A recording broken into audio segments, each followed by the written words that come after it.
marker 8:22.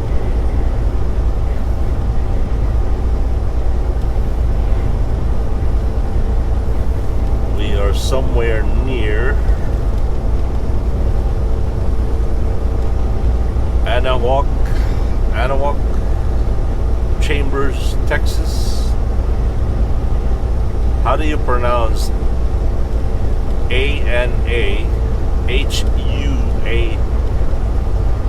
Anahuac? Anahuac? Yeah. Anahuac. There you go. When in doubt, pronounce it in Bisaya. Anahuac. Anahuac. Anahuac, wak, wak.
Hey, Robert.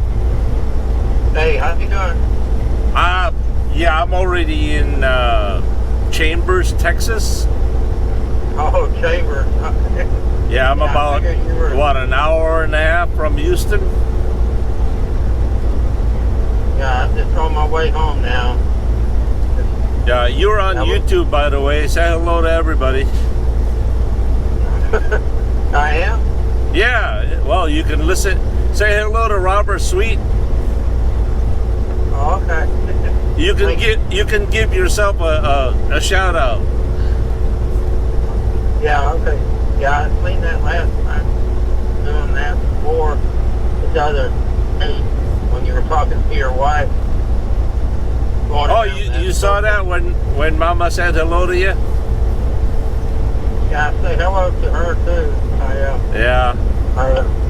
Yeah, you had to bring her here to Houston with her, ride with you. Meet then. Yeah. She wanted to go. She wanted to come here to Houston because, as you know, we used to live down here. Yeah, it sounds like she's got some family down here, so. She's just got some friends down there. I was watching some YouTubes or something from the past, and I seen where you had traveled down here and met them or something. I guess in Pearland or so. Yeah. So you finally got released from work, huh? Yeah, they let us leave at 12 o'clock, I guess, or just about 10 minutes ago or so, because we were waiting on 3 trucks. They usually come in from Hutchinson, Texas, the Corona load. Yeah. Corona beer, and they didn't come in, but they usually hit the dock around 4:30 or so. But they're out there piled up in the morning when we come in at 4 o'clock, and they weren't there, so we generally thought they weren't going to come in. But my supervisor was hesitant on letting me leave early because he's afraid that we might not have enough people to cover. But generally, he would let me leave early. I it's not like I leave work all the time early, but I couldn't, I wasn't able to. But yeah,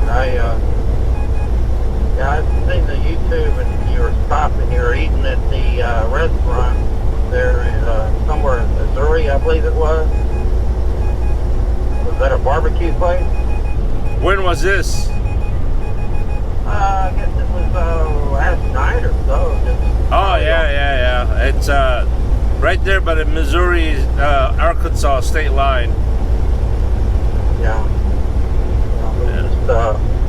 It's one of those iconic places that, you know, an era gone by. It was a decent place, but my problem with it was they had a casino right there, and as you know, casinos, they allow smoking, and they didn't have any doors, so all that smoke from the casino spilled over to the restaurant, and as a non-smoker, I didn't appreciate that. I was wanting to take you out there to get a barbecue there and everything, but it just didn't work out this time around. Yeah. Oh, God will, we'll do it some other time. Yeah. I can send you a gift certificate, but I don't think they're located in Wisconsin. But they're down there in Houston mostly. The barbecue place I go to. But yeah, where you were located, it's about 25 or 30 minutes away. I almost had it pinpointed down. I've been over there in Southwest Houston a few times and stuff over the years, the last 10 or so years, but I used to go over there quite a lot back in 20, 25, 30 years back or so. But so it would have took me a while to get there, and I just didn't think it would be fair for me to, you know, wait for you to wait and stuff. I know you probably couldn't have any schedule y'all have. Yeah, I started my clock really early this morning, so I had to go. From where I picked up today, where were you located? South, east, west? Yeah. What did y'all pick up anyway? No, where are you located in relation to where Missouri City was? Yeah, I tried to get the boss to pick up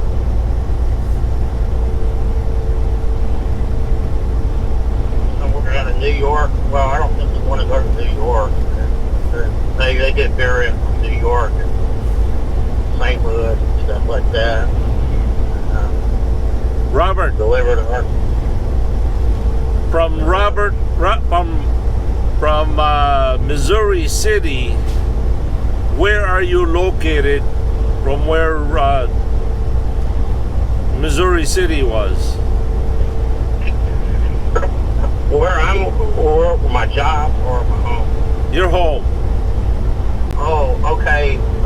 The best way to get that from Missouri City is if you come off of, if you're coming down 59, you'd have to get on, you'd have to come up to 45 South.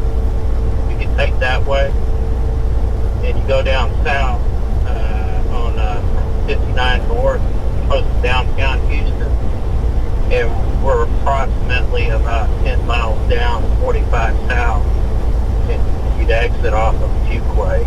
So you're looking at about, you know, from 45 South, you're looking probably at about 8 miles or so from there, from 59 South, or 59 and 45 merge. You know, they merge and have that loop and stuff.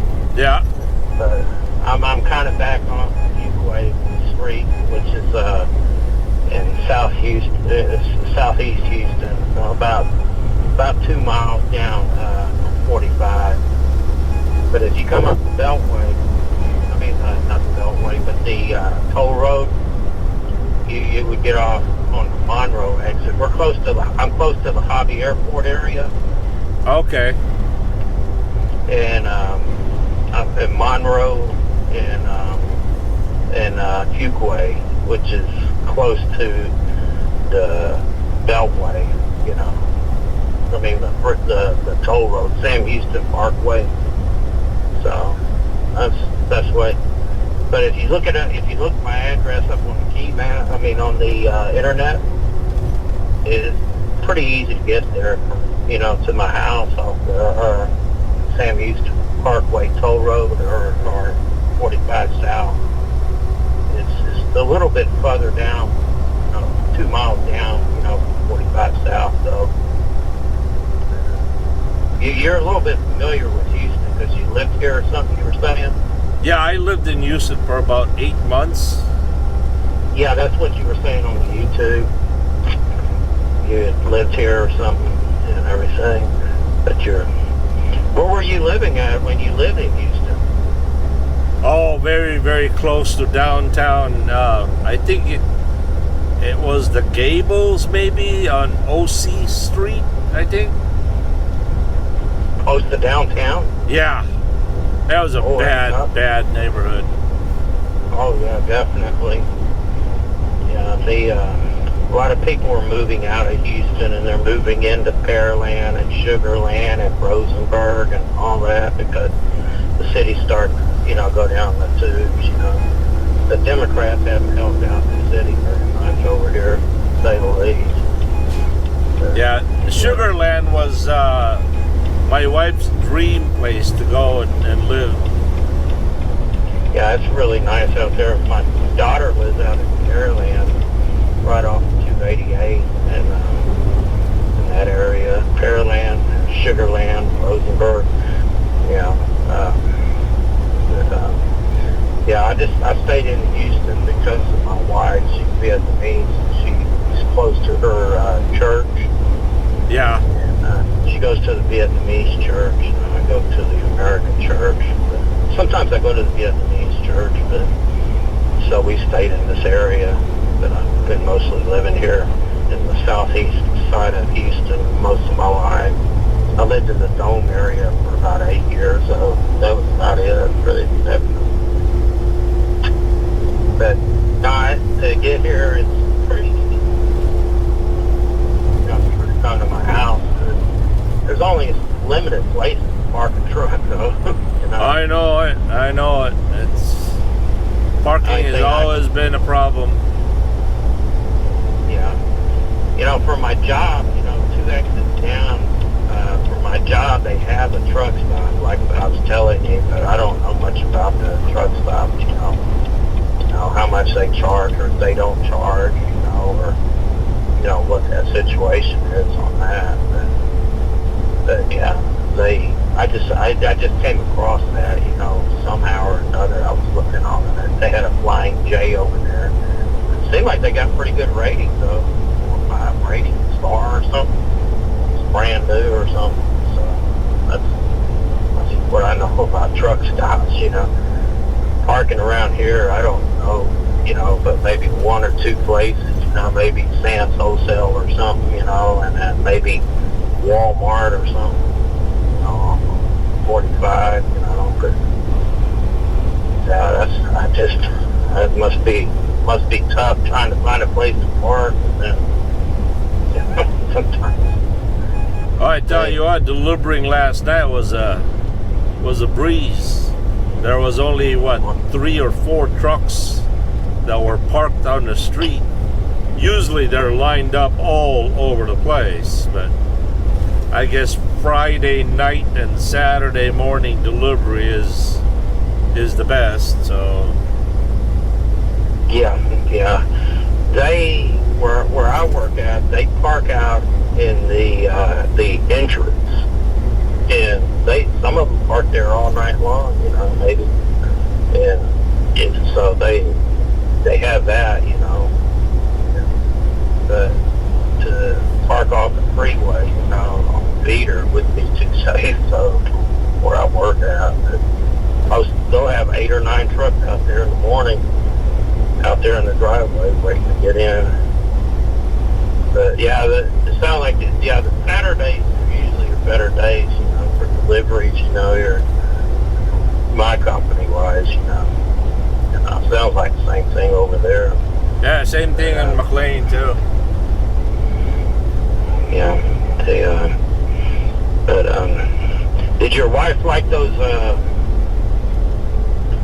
pot holders? Oh yeah, we used them right away. I used it to put the fish on the table.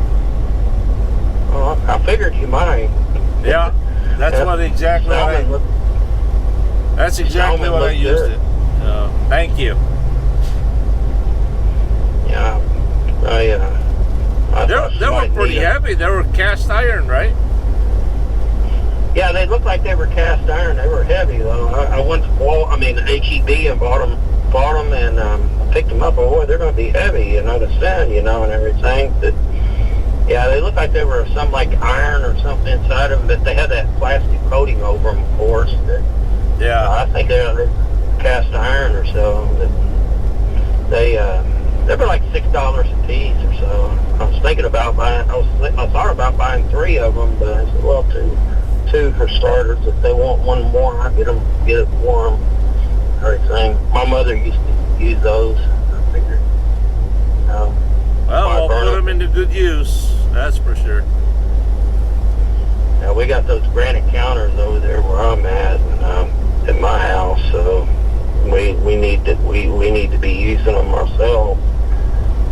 I tell my mother-in-law to not put it on the countertop. I think she listens, but most of the time, and sometimes I'll have a hot one on top of on the granite counter. It's not good. But yeah, they cups. I figured I originally bought it for your wife, and then I said, well, and then when I watched the YouTube, I said, I'll go ahead and buy him one. I know he'll. Yeah, I got it. I got it here with me too. How is it working? I haven't had a chance to use it. It's somewhere up in the cupboard. But I think they're the perfect size for the cup holder for the Volvos. No, that's good. I figured, with that slimmer bottom, that they can fit into cup holder instead of a car. So yeah, the other round ones, they just flop all over the place. Especially with hot coffee, it wouldn't be good. But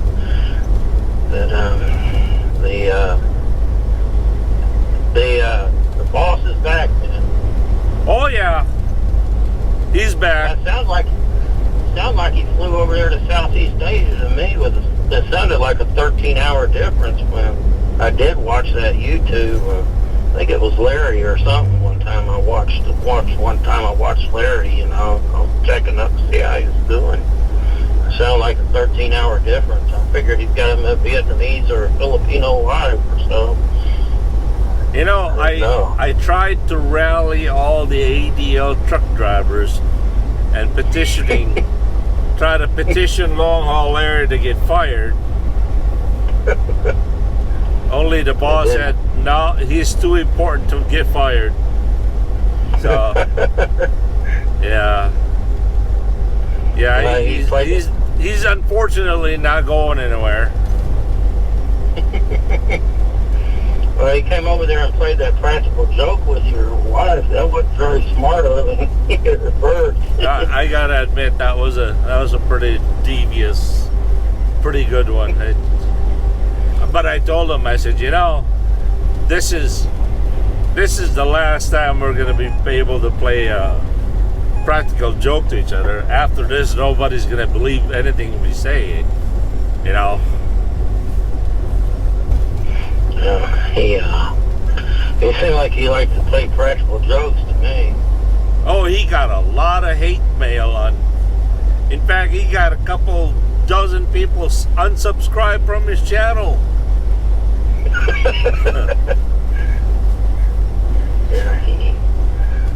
How did he do on the job, though? I mean, as far as when the boss was gone.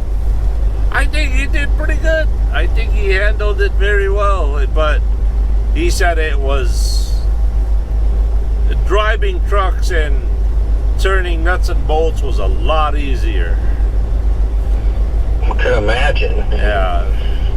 And he probably got more appreciation towards the boss now. Yeah, staying up all night long, taking care of the drivers.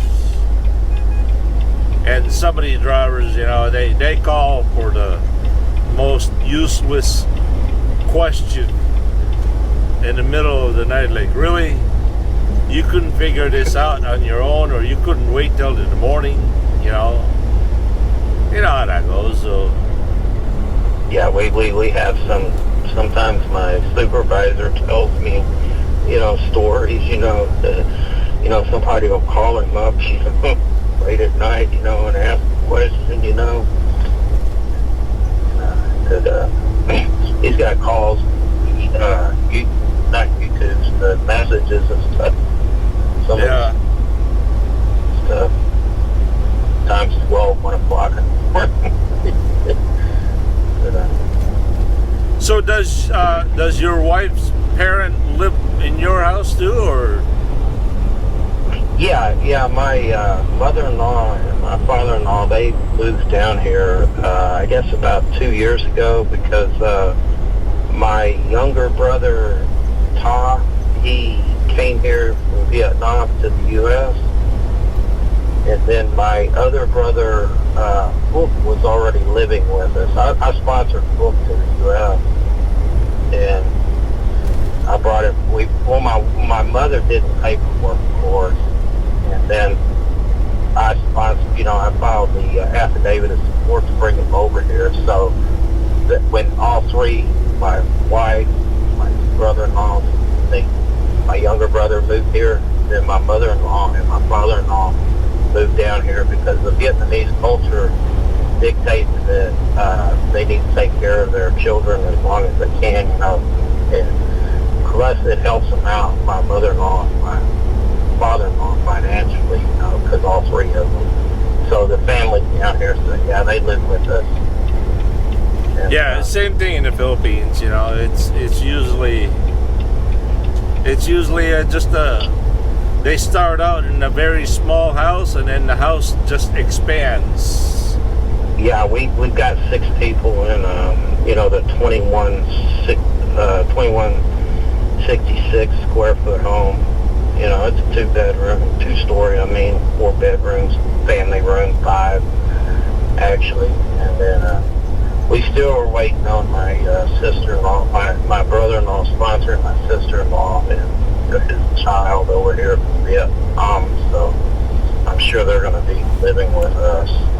But I got used to everything. There was a little bit of cultural difference somewhat at first, but I didn't say, you know, I never said anything, but I've got used to it now.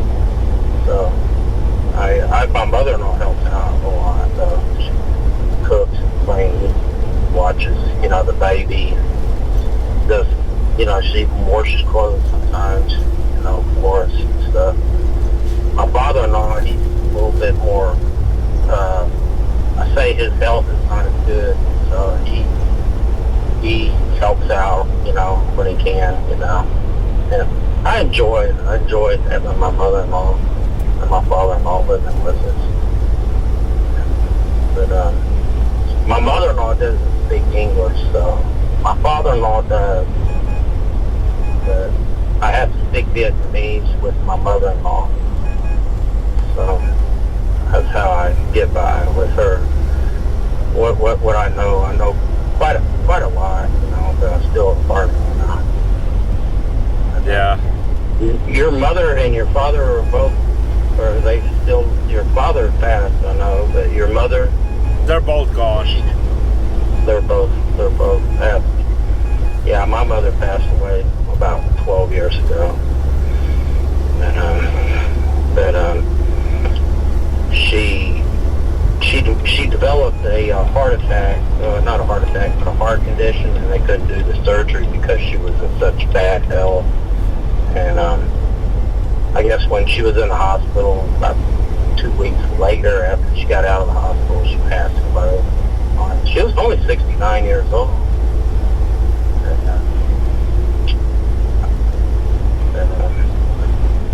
Luckily, my wife was able to meet my mother.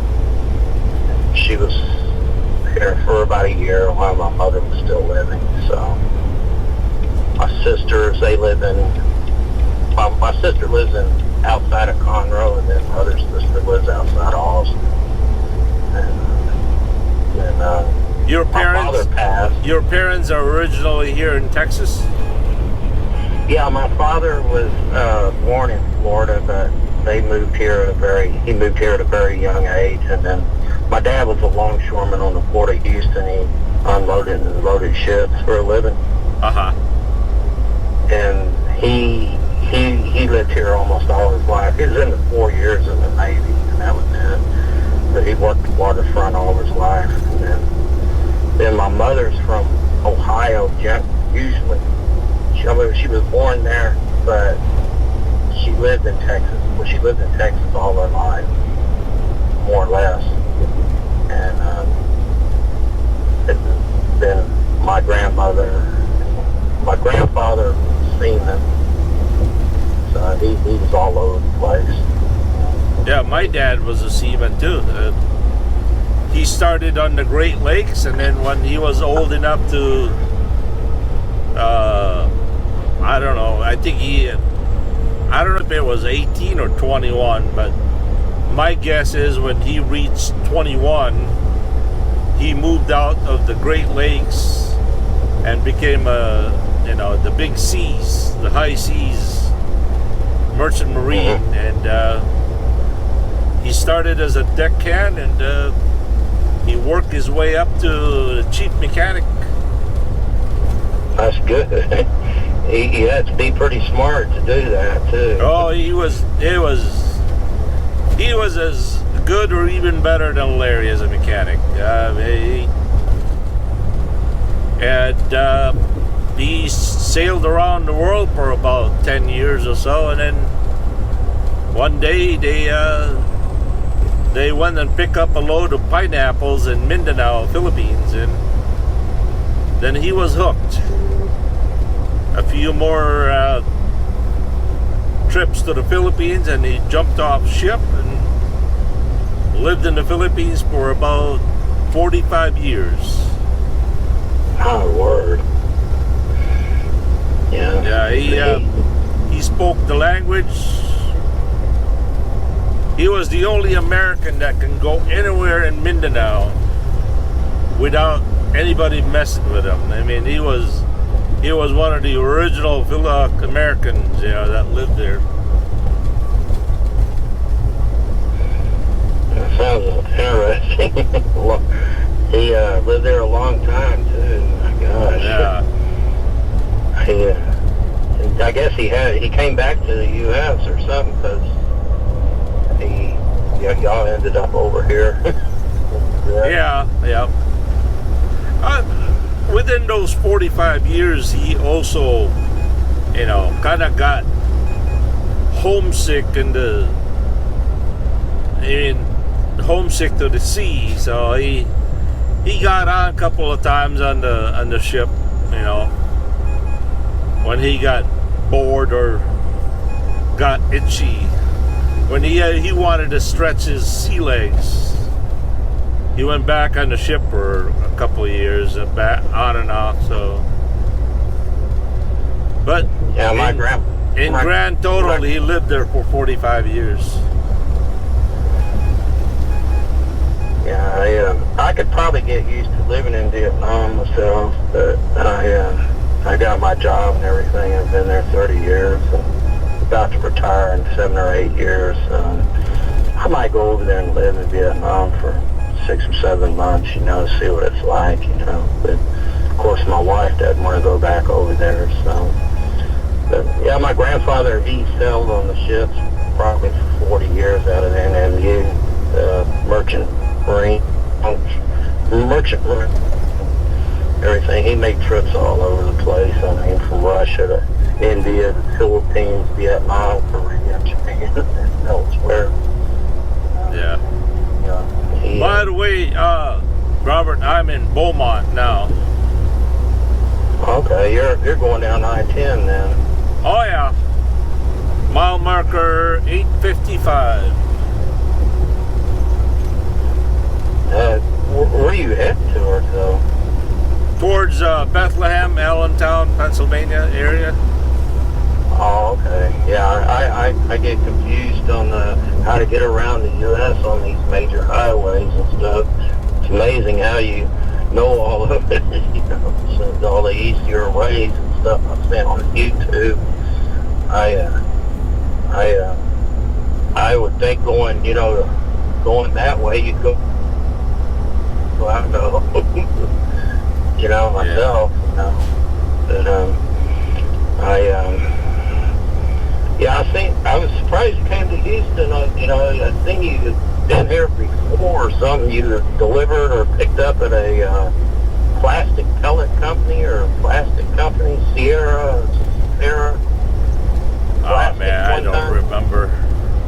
Yeah, I mean, you know, you've probably been here so many times, but it has been a long time, and you know, that you've been to Houston. But it's nice coming to Houston. Get to meet one of these days. This job here is so demanding sometimes, you know, the hours and stuff. But yeah, we distribute. We're a distributorship for the Anheuser-Busch, and we do all kinds of different other beers, a lot of Target beers and import beers and stuff like that, from San Miguel to, you know, Chang beer to... You guys get San Miguel there? Yes, we do. Oh, wow. Cool. You know, we get in regular San Miguel, and then we get in a San Miguel Light also. Yeah. When I was back home in the Philippines, they only had one kind of San Miguel, and that was it. That was the dark pale Pilsen. And then, but 20 years later, they've got all kinds of beers now. Yeah, we were getting in a Vietnamese beer at one time, but I don't think it did very well on the market, so they discontinued that beer. But we get beer in from Thailand, Japan. Now, the San Miguel that comes to you, does that only go for Texas, the Midwest, or is that nationwide? Well, we distribute it in the Houston area. So I'm not sure how it does in other parts of the country. We're a distributorship for the Houston area. You know, we go out of Rosenberg. We got a facility in Rosenberg, Conroe, Cypress, and Pasadena. Yeah, so I'm sure that some parts of the country, San Miguel will probably do pretty good. We got a pretty good pretty good sized Filipino community here in Houston. Oh yeah, that's one of the things my wife loved about living here. There were so many Filipino stores, and you know. Yeah, I used to go to a bakery over there by the Med Center. It was a Filipino bakery, and I was living over there by the Dome area. I think it was Goldilocks or something along that line. Goldilocks and Blue Ribbon. Yeah, Blue Ribbon, I think it was. Yeah. Yeah, they make really good pastries. Yeah, we have a Filipino Masonic Lodge over there in Southwest Houston area too. It was called Solidarity, but they changed the name. I don't know what happened there. They lost their charter, or they changed the name of the church, the lodge or so. But I got to know some of the Filipinos while they were still in my Masonic Lodge. And they were pretty good people, actually. They were all pretty good people. One of my friends, he married a Filipino. Well, actually, 2 or 3 of them actually did. But I I went over to their house and they ate some kind of rice or something. I think it's tanzanite or something, tanzanite or some kind of rice and noodles or something. Am I saying the name correct? I have no idea. Yeah, I think her wife made it one time or something here a while back.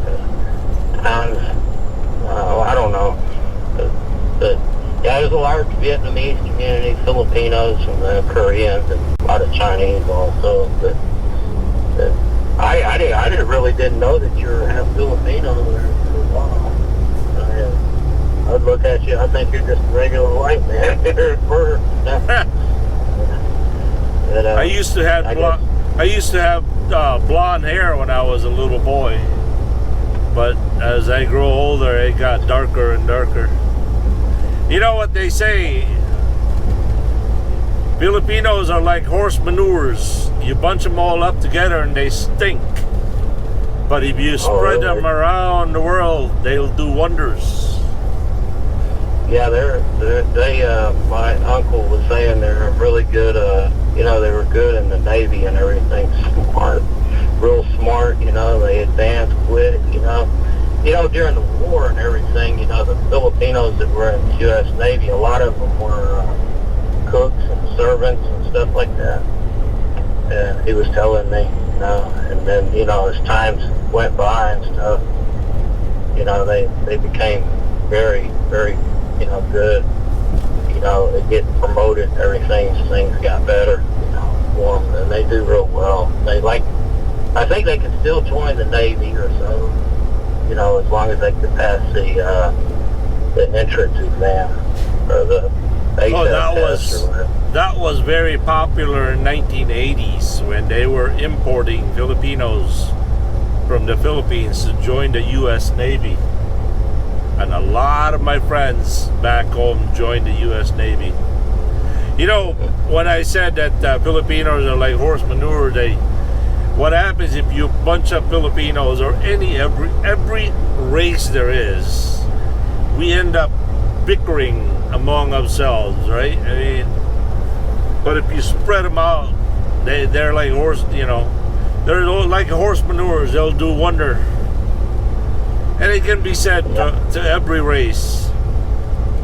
Yeah, well, Vietnamese, they seem to have their little infighting amongst themselves and stuff that most Americans wouldn't care about, but between, if you're married to one, then stuff like that. Yeah.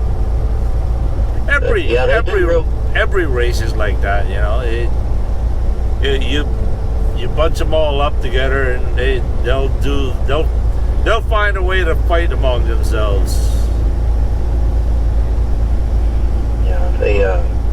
I noticed that the Filipinos are real good in the medical field too, like in nursing and stuff. Ooh, there's a lot of nurses in Houston. They make lots and lots of money. Yeah, they even go into like not physical therapy, but some other like home care or so. They're real good at that too. Yeah, one of my high school classmates married a physical therapist from the Philippines, and they now have a what do you call that? A temporary service where, like a work temp. Yes. Yeah. If you're a hospital or somewhere that needs physical therapists or nurses, then you call them up and say, hey, I need 3 people to work on this shift and that shift and all that stuff. They have an agency, a work agency. Yeah, we had a family member. He spoke Tagalog. He was born and raised in the Philippines, but when the Japanese invaded the Philippines during World War II, they were put into a concentration camp, and then that's how they ended up back in America and everything. But he said that Manila used to be a walled city. Oh yeah, is that true? Yeah. But it was so bombed out, after it rebuilt. I don't guess they rebuilt the wall, you know, around the city, of course, but it was totally just, you know, the city was destroyed at that point, you know. Yeah. Well, Robert, you have yourself a good weekend. Go home, relax, and give your wife a big old kiss and tell her the JBG Travels family said hello and thank you. Yes, I will. I thought that coming towards the city, so I didn't know if you were going to come by and visit or not. I just, you know, it was kind of questionable, you know, at that time, yesterday. But we were getting ready for you to come over to the house, if that would have been the case. You know? Yeah, I didn't get there till about 9:30, I think it is, 9:45, so by then I was all pooped out. I had to go to sleep. Yeah, I could understand that, being out on the road and everything. That probably gets tiring, you know, on the eyes, to say the least, do all that driving and stuff, and then working those long hours and stuff. Yeah. Yeah, if you come into Houston real late at night, I could probably meet you if that works out better. But yeah, barbecue would have been nice for you, and I could try it out. I'm even thinking about buying a pecan pie for your wife. I don't know how quick you can get back to Sheboygan. Oh, I've got a fridge, so that's, you know. All right, Robert, thank you for the chat. We'll catch you next time, God willing. Okay, nice to talk to you and everything. We'll try to meet up sometime when you come next time or wherever. Will be possible. Okay, goodbye. Yeah, I'll let you know when I post this video so you can watch it. Yeah, I'm sure to watch it. I'll watch all of them. All right, Robert. Thank you. Bye-bye. Okay, goodbye. Well, there you go. That was Robert. Robert, thank you very much for the call. That was quite informative and entertaining as well. All right, we are now at mile marker 869. Wow.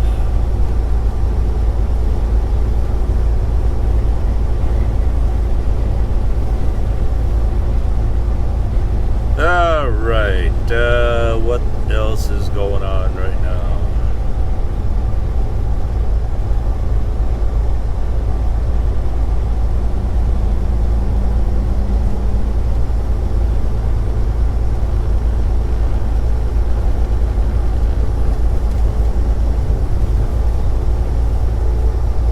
Can't be that much far out at the state line.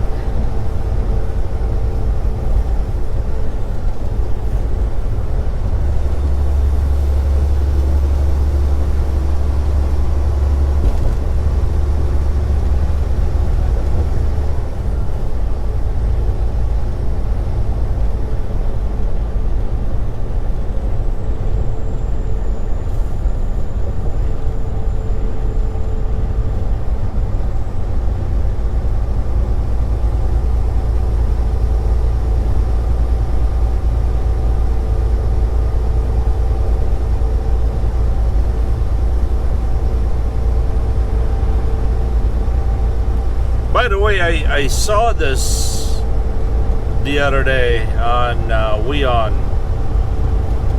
news channel, WION. I think it's somewhere in Switzerland. Yeah, Switzerland, I think it is. If you wanted to commit suicide, this company will send you a pod. It looks like a space age modern coffin that it's designed that if you lock yourself in it, it will kill you within minutes. with dignity. I don't know about that. I don't understand how you can die with dignity, or what does dignity got to do with dying. Sounds like a whole lot of pride. But anyway. So if you order the pot, this company will ship it to you. Now this is where it gets kind of foggy. But I think if you put yourself in it and do all these things to end your life,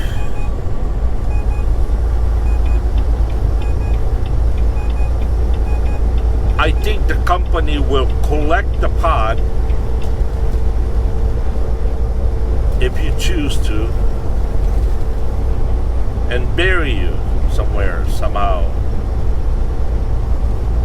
Or maybe you can bury your family can do it for you.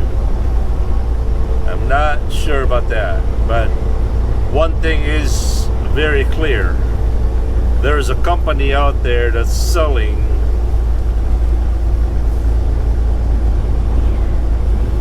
self-terminating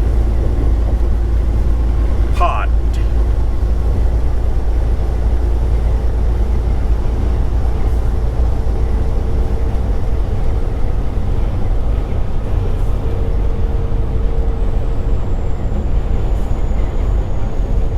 I don't know about you, but sometimes I hear people committing suicide because they accidentally killed someone, or they embezzled some money and they just can't seem to find their way out, and they think they're gonna end their life to get away from the consequences of their action or the lack thereof. But can you imagine ending your life for a meager, I don't know, let's just say $1 million? You end your life to get away from it, only you end up being punished in hell for all eternity.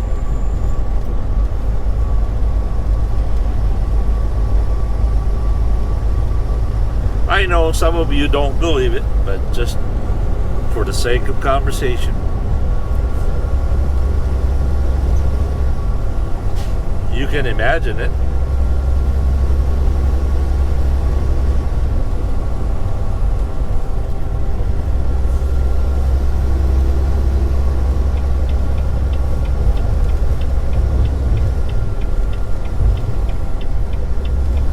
Oh man, where in the world is that state line?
Ladies and gentlemen, the moment we all been waiting for.